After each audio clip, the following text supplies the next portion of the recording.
While the chat was hotly debating whether turn-based combat was a fatal flaw for this game, Cynthia held a different opinion entirely.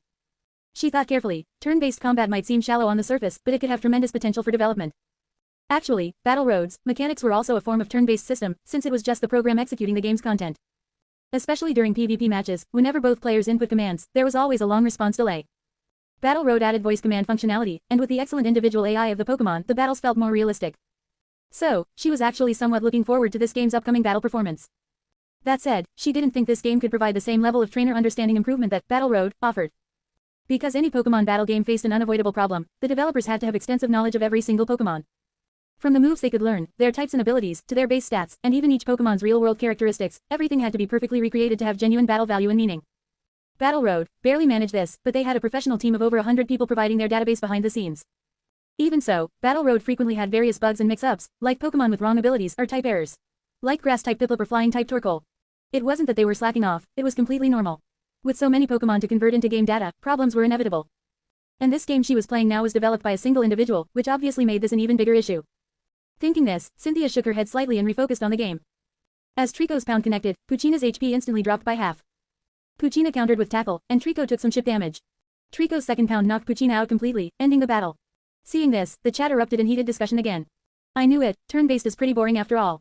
This doesn't look hard at all. 2 hits, and the opponent's Pokemon is down. Just pick the highest damage move each turn, and you're good.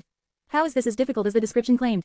Though I'm surprised, the battle details are pretty well done. The Pokemon have proper animations when using moves, and their sprites stay in motion, not stiff at all. True, the art team really delivered. I think the gameplay team should bow down to the artists. They didn't know, like Cynthia did, that this game was developed by one person alone. They assumed it was made by a studio or major company. After all, looking at the quality in certain areas so far, it definitely didn't seem like something one person could create. As the battle ended, Cynthia's character returned to the town's research lab with Professor Birch. As a reward for helping him, Birch gave Trico to Cynthia as her starter Pokemon. Her rival, the black-haired boy, chose Torchic as his starter, and the moment he got the Pokeball, his competitive streak kicked in hard. He immediately demanded a Pokemon battle with Cynthia. This battle was just as easy as the previous one. Torchic was even a level lower than Trico, and Cynthia defeated it with ease. The rival left, and Professor Birch told her to head north to find him on the upper route, saying he had forgotten to give him something before he ran off. He also handed her 5 Pokeballs. Cynthia obediently set off with Trico. Before leaving, she opened the player menu to check her Pokemon status in her bag, getting a sense of how this game differed from others. With abilities and types fully recreated, Pokemon stats were displayed numerically.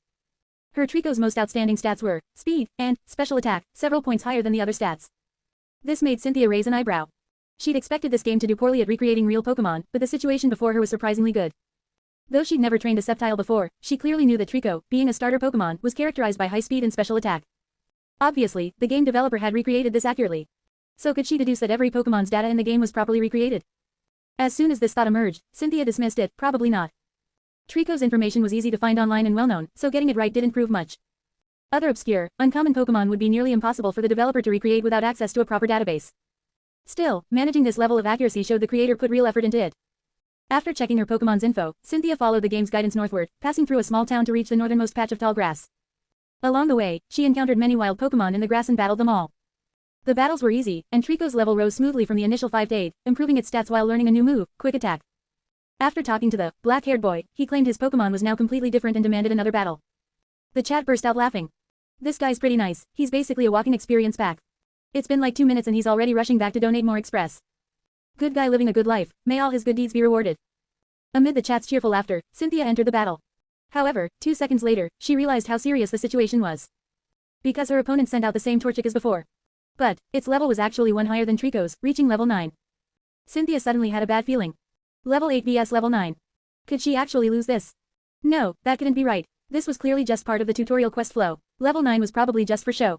This black-haired boy, she'd named should be like a tutorial guide, just there to teach her some basics. Thinking this, she had Trico use Quick Attack. Trico charged forward at high speed, twisted its body, and brought its tail down hard. Torchic's HP bar dropped by less than a third. And then, Torchic opened its mouth and spat out a burst of flame. Torchic used Ember. It's super effective. Trico's HP bar plummeted like a roller coaster, instantly dropping below half and flashing yellow. Cynthia had anticipated that with a 1-level advantage, Torchic's type effective move would deal heavy damage to Trico. But she hadn't expected one hit to take half of Trico's health. At that moment, she remembered passing through that town earlier and entering a blue building. It seemed to be an item shop, and she'd casually bought a potion that could restore Pokemon health. She quickly opened her bag and used the potion on Trico. Purple mist sprayed out, and Trico's HP bar instantly filled back up. But before she could breathe easy, Torchic attacked again, flames shooting from its mouth and instantly knocking Trico's HP back below half. At this moment, Cynthia realized that, unlike other games, using healing items also counted as using up her turn. So now this situation was basically unsolvable. Whether Trico used Pound or its newly learned quick attack, it could only take down less than 1/3 of Torchic's HP. But Torchic only needed 2 Ember attacks to knock Trico out. That potion had only delayed her loss, not solved the fundamental problem. What now? It seemed like no matter how she played, she was going to lose. Faced with this situation, her champion-level battle instincts kicked in, and Cynthia quickly calmed down to think of a way out. But seconds later, a prompt suddenly appeared on screen. Since you didn't give your Pokémon a command in time, your opponent attacked first. Torchic used Ember. It's super effective. Crimson flames erupted, Trico was hit, the screen shook violently, and its HP bar emptied instantly. 2 Embers, with type advantage, had one-shot Trico. Trico fainted. You have no more Pokémon left. Strawberry Ice Cream's vision went dark. With the prompt appearing, the game screen went black. Cynthia sat stunned in front of her computer. Then the screen switched, and her character reappeared in the town's Pokémon Center. The difference was that the money in the upper right corner had been completely zeroed out. At this moment, the chat exploded with activity. Wait, what? This is really just a tutorial NPC, not some elite enemy. Even with type advantage and being 1 level higher, getting 2-shot is way too extreme. Bro said he wanted to spar, I thought he was here to donate express, turns out he was here to throw hands for real. No wonder they made the streamer pick her Pokémon first, they were waiting for this. Deliberately picking a type effective counter, that's so dirty. Quick, call your invincible Garchomp for help, Cynthia. Wait, guys, that was over 1,000 yen. Why does Pokémon battling come with mugging? Did Team Rocket show up? As the chat flew by, Cynthia snapped out of her daze. Now she understood why the description mentioned this game's extreme difficulty. All the other games she played, even Battle Road's PvE mode, had one core principle, fun. Players could easily outpower NPCs, especially early on. As the game progressed to the mid and late stages, NPC difficulty would gradually increase, but players could always overcome them. But this game's NPCs were clearly playing fair competition from the tutorial village. No, it was actually unfair competition. With type advantage and a level advantage, it was just unfair to the player.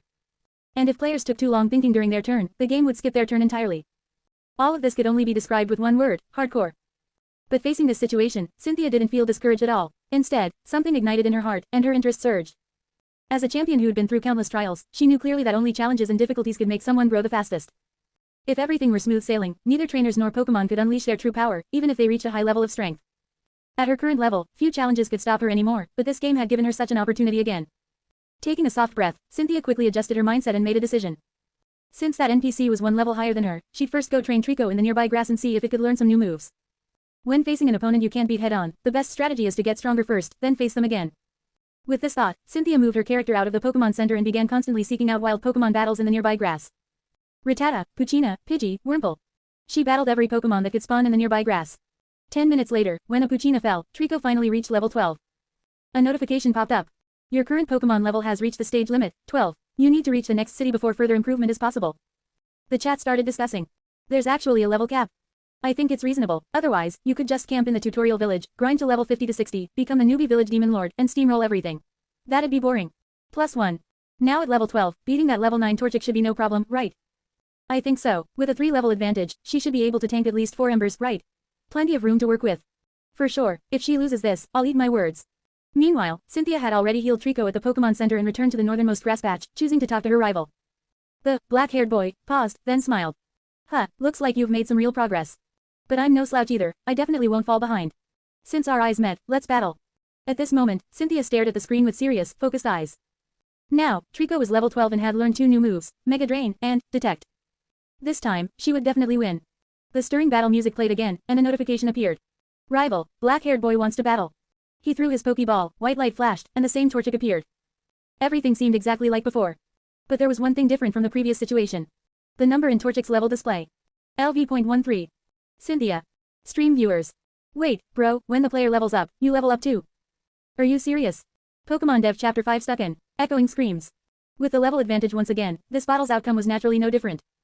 Trico was directly defeated by Torchic's 2 embers. In fact, since both Pokemon had leveled up, this time Torchic's single ember took away 2/3 of Trico's HP, even more extreme than before. Watching the computer screen go black again, her character reappearing in the Pokemon Center, and the money counter in the upper right turning to -1,000 yen. In Cynthia's stream, viewers started spamming the chat again. Holy crap, now I get what that guy meant when he said, definitely won't fall behind. Turns out he's always 1 level higher than the player. This game developer is such a troll, how can they make NPCs level up with the player? Ha ha ha ha, the money went to -1,000, now the streamer's completely bankrupt. As the chat exploded, Cynthia paid no attention to it. At this moment, she had entered deep contemplation. Obviously, the game developer had anticipated the player's possible responses and completely blocked off the path to winning through leveling up. In that case, she'd have to solve this opponent through other means. The biggest problem that Trico faced was the type disadvantage. The massive damage from double effectiveness was completely unbearable for Trico's frail body. And to solve type disadvantage. Thinking this, Cynthia's eyes suddenly lit up. Wait, when she left, didn't Professor Birch give her 5 Pokeballs? She just needed to use those Pokeballs to catch a Pokemon in the nearby grass that could counter Torchic, wouldn't that solve the problem? But having said that, Pokemon obviously couldn't be caught willy-nilly. During her gameplay, she'd already checked the bag interface and learned some rule hints. Players not only had level caps in each region, but also limits on how many Pokemon they could hold simultaneously. For example, right now, her Pokemon limit was 2. The game's maximum Pokemon limit could only reach 15. Moreover, once you obtained a Pokemon, there was no way to release it, you had to keep that Pokemon until the game was completed. For a game, such requirements were indeed quite hardcore. However, such rules made Cynthia feel somewhat approving. Even in a game, these Pokemon were companions fighting alongside you, not data to be casually discarded after use. That said, under these circumstances, she had to carefully plan each Pokemon's position in her team. She needed to ensure the next Pokemon she caught could play an important role in future adventures while also helping her pass her rival's test. Cynthia began quickly recalling all the Pokemon she'd encountered along the way. But just then, a sudden ringtone interrupted her thoughts. Her phone on the computer desk was ringing.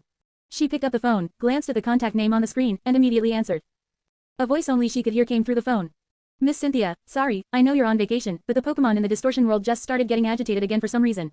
We suspect a new spirit tide will appear, and the Distortion World entrance in Veilstone City needs your support.